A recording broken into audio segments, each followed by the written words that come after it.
mwenyekiti wa msikiti huu, maimamu wote, na ndugu zangu waume, assalamu alaikum wa rahmatullahi wa barakatuh.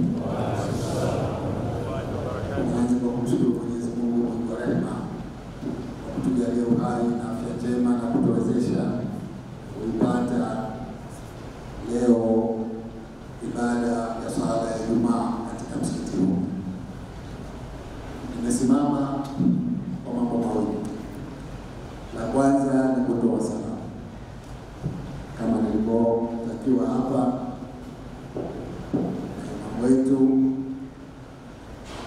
yuko hapa Dodoma kikazi, mimi na mwenzangu makamu wa pili wa rais wa Zanzibar tumejumuika nanyi leo hapa. Tunaona ni vyema basi tuwasalimie waumini kwa msikiti. Lakini la pili ni kutoa shukrani. Mmetuombea dua na alhamdulillah Mwenyezi Mungu atukubalia dua zetu. Tumefanya uchaguzi kwa upande wa Zanzibar kwa amani kabisa kwa mara ya kwanza katika miaka mingi sana. Kwa hivyo tuna kila sababu ya kumshukuru kila aliyetuombea dua. Tunasema asante sana.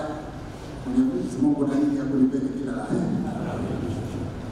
Sina zaidi ya hayo, lakini nichukue fursa hii kwa kumalizia kwa mara nyingine tena kuwaomba waumini wote waendelee kufanya dua nyingi kwa ajili ya nchi yetu.